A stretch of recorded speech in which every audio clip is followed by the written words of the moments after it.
Alors, le prochain invité, c'est un cinéaste. Il a fait un film sur Reggie Chartrand, dont le titre est Reggie Chartrand, un patriote québécois. Il écrit aussi dans le Journal Le Québécois, que certains connaissent probablement. Il écrit aussi dans le Huffington Post. Sur le Huffington ou le Huffington Post, je ne sais pas. Il y a eu une controverse d'ailleurs récemment qui me disait en coulisses, c'est qu'il avait écrit un texte sur Chavez, puis les Radio X, ils l'ont traité de fou, évidemment, en ondes, mais les Radio X, on s'en fout un peu. Il anime aussi une oui, non, les Radio X, vraiment, c'est n'importe quoi. Qu'est-ce que... Moi, j'ai fait une entrevue avec un gars qui n'est pas d'une Radio X, mais qui dit, c'est quoi à Trois-Rivières, l'année dernière, je pense.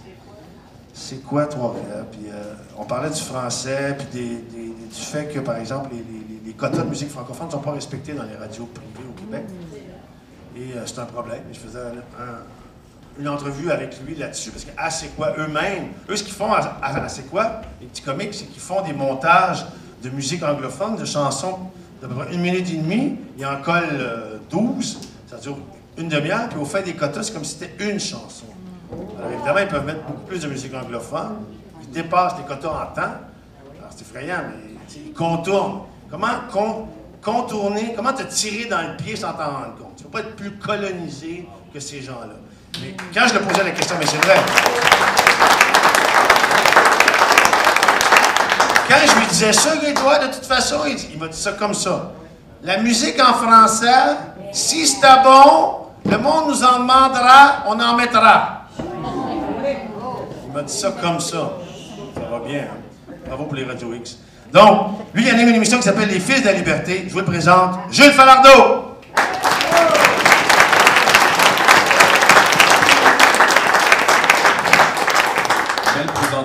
Étant donné que mon texte que j'ai écrit pour l'occasion s'appelle « Le colonisé du cerveau ». Donc, les gens qui se sentent concernés. Eh bien, je voulais au début lire un texte sur Richard Bain, mais on m'a dit non, mais c'est pas vraiment il y a une ambiance festive, donc j'en ai réécrit un pour l'occasion. Ça part d'une anecdote.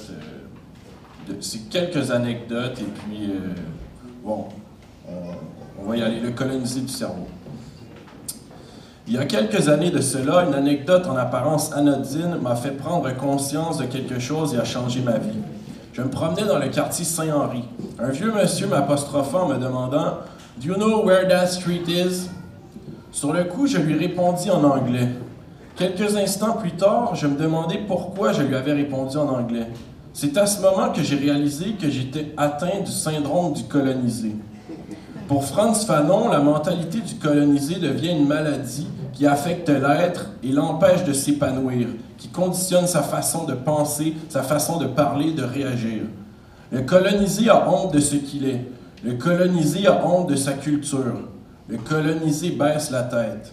Le colonisé s'excuse lorsqu'on lui marche sur le pied. Le colonisé s'excuse d'exister. Le colonisé a honte d'exister. Deux Québécois francophones qui se parlent en anglais, voilà une belle illustration de la mentalité du colonisé. Et il y a toujours une bonne raison d'invoquer.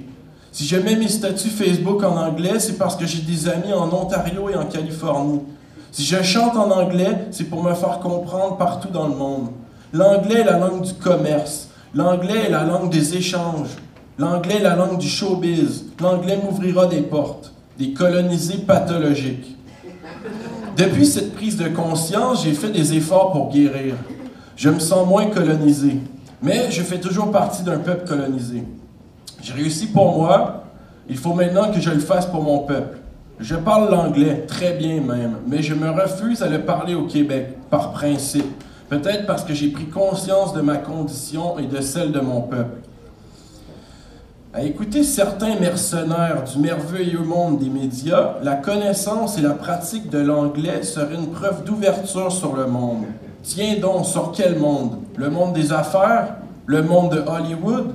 Le monde de Walmart? Le monde de Walt Disney et de Pepsi? Le monde mondialisé dirigé par l'impérialisme culturel, idéologique et militaire anglo-américain?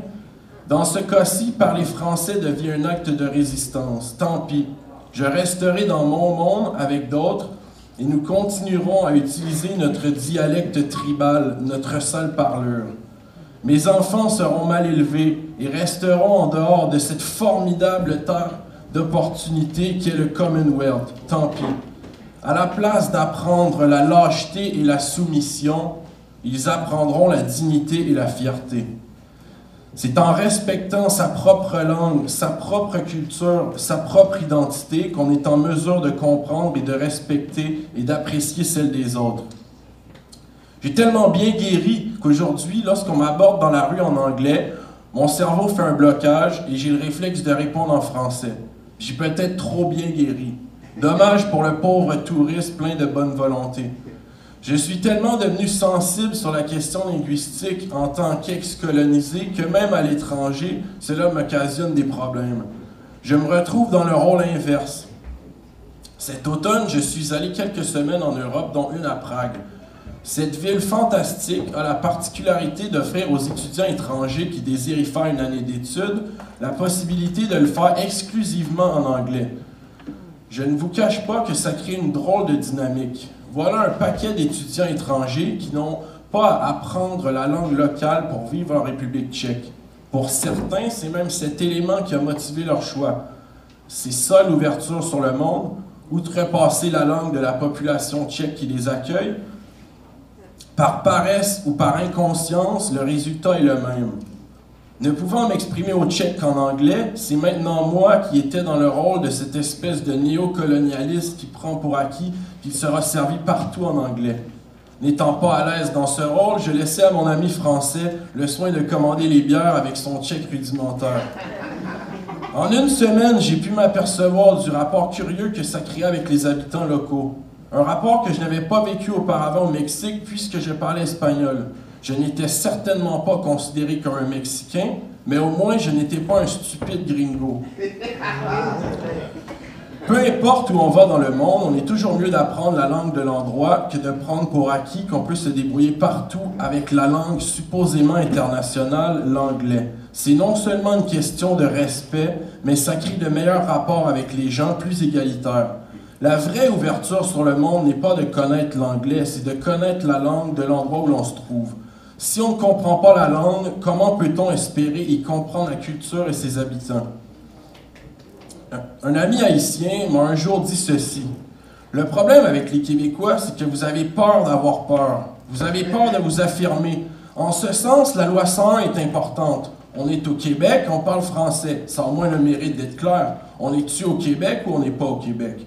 Si on laissait la question linguistique être réglée par la bonne volonté des gens, l'anglais l'emporterait encore, comme partout, parce que le Québécois pense comme un colonisé.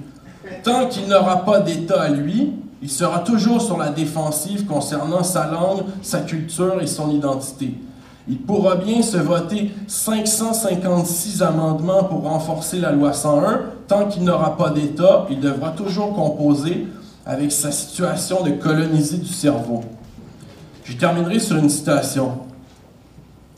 Tous les efforts sont faits pour amener le colonisé à confesser l'infériorité de sa culture transformée en conduite instinctive, à reconnaître l'irréalité de sa nation et, à l'extrême, le caractère inorganisé et non fini de sa propre structure biologique. Face à cette situation, la réaction du colonisé n'est pas univoque. Tandis que les masses maintiennent intactes les traditions les plus hétérogènes à la situation coloniale, tandis que le style artisanal se solidifie dans un formalisme de plus en plus stéréotypé, l'intellectuel se jette frénétiquement dans l'acquisition forcenée de la culture de l'occupant en prenant soin de caractériser péjorativement sa culture nationale ou se cantonne dans l'énumération circonstanciée, méthodique, passionnelle et rapidement stérile de cette culture. Frantz Fanon, Les Damnés de la Terre. Merci.